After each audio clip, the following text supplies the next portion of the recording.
Big boss second promo వచ్చేసింది కదా, మీరందరు చూసే ఉంటారు. ఇది కదా కావాల్సింది అనిపించింది. అసలు ఏమైంది అంటే, ఎప్పుడు నాగార్జున సార్ తనుజకి చెప్పేటప్పుడు ముద్దు ముద్దు మాటలే చెప్తారు కానీ ఒక్కసారన్నా ఆమెకి వార్నింగ్ ఇవ్వలేదు. మరి ఈ సండే ఈ రోజన్నా వార్నింగ్ ఇచ్చిరా, లేదంటే ముద్దు ముద్దు మాటలతోటే చెప్పిరా చూడాలి. అసలు ఏమైంది అని అంటే, ఈమె రేషన్ మేనేజర్గా ఉన్నప్పుడు గొడవలు చాలా వస్తున్నాయని చెప్పి నాగార్జున సార్ చెప్పారు. ఏంటంటే ఆమె చేసింది వారం రోజుల్లోనే 35 సార్లు గొడవలు పెట్టిందంట హౌస్ మేట్స్తో. ఇక హౌస్ మేట్స్ది తప్ప నీ తప్ప అంటే, హౌస్ మేట్స్ది కూడా తప్పు సార్, నన్ను టార్గెట్ చేస్తున్నారు అన్నది. వాళ్ళు టార్గెట్ ఎక్కడ చేసిరు అది?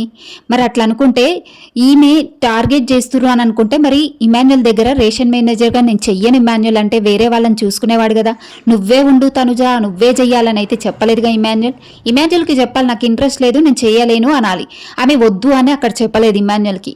ఇమాన్యుల్ వెళ్ళి అడగగానే సరే అని ఒప్పుకుంది. అక్కడ మాధురి కూడా ఉంది, వద్దు అని అయితే నేను చెయ్యనని అయితే చెప్పలేదు సార్ అని చెప్పేసి మాధురి కూడా చెప్పింది. మరి ఈమెమో వద్దు అని చెప్పాను అంటుంది. ఇక ఈమె మాటలు ఇలా మారుస్తుంది.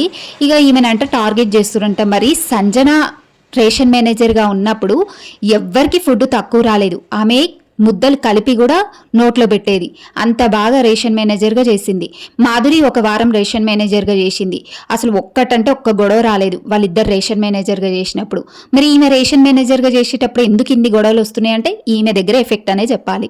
ఎందుకు అనంటే ఈమె ప్రతి దానికి అరుస్తుంది. ఈమె టోనే మంచిగా ఉండదు, చెప్పే విధానం బాగుండదు. ఇప్పుడు నాగార్జున సార్ అదే చెప్తున్నారు, నీ టోన్ బాలే, చెప్పే విధానం బాలేదు అని చెప్పేసి అన్నారు. నిజంగా కరెక్ట్గా ఈమె టోన్ ఏంటంటే నరాలు చించుకొని అరుస్తుంది హౌస్ మేట్స్ మీద. అదేదో జస్ట్ క్యాప్టెన్కి వెళ్ళి స్లోగా చెప్పి ఇలా చెయ్యొద్దని చెప్పు ఇమాన్యుల్, క్యాప్టెన్స్కి వెళ్ళి అక్కడ డిఫెండ్ చేసుకుంటే అయిపోయేది. ఈమె ఎలా అరుస్తుందంటే, నేను నా ఇంట్లోకి వెళ్ళి తెస్తున్నా మీకు పెడుతున్నా అన్నట్టు ఫీల్ అవుతుంది. అక్కడ బిగ్ బాస్ కదా రేషన్ పంపించేది, ఈమెకు అంత ప్రాబ్లం ఎందుకు అనిపించింది. సరే బిగ్ బాస్ పంపిన రేషన్లోనే వాడాలి అంటే అక్కడ క్యాప్టెన్స్కో లేదంటే ఇంకెవరికైనా చెప్పొచ్చు, చెప్పే విధానంలో ఉంటుంది. కానీ ఈమె గొంతు చించుకొని అరవడంలో ఎంత వరస్ట్ అనిపిస్తుందంటే, worst ration manager in the big boss house అంటే తనుజ పేరే చెప్పాలి. ఎందుకంటే ఈమెకు రేషన్ మేనేజర్గా చేయడం రావట్లేదు, అలాంటప్పుడు చెయ్యనని చెప్పాలి. బాధ్యత అంతా తీసుకొని ఫుడ్ దగ్గర అలా అంటే ఎవరైనా హర్టింగ్ అవుతారు.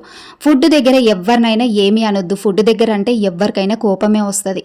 ఈ రోజు నాగార్జున సార్ అసలు వార్నింగ్ ఇచ్చిరా లేదంటే కూల్గా చెప్పిరా అనేది ఎపిసోడ్లో చూడాల్సిందే. మీకేమనిపించిందో కామెంట్ చేయండి.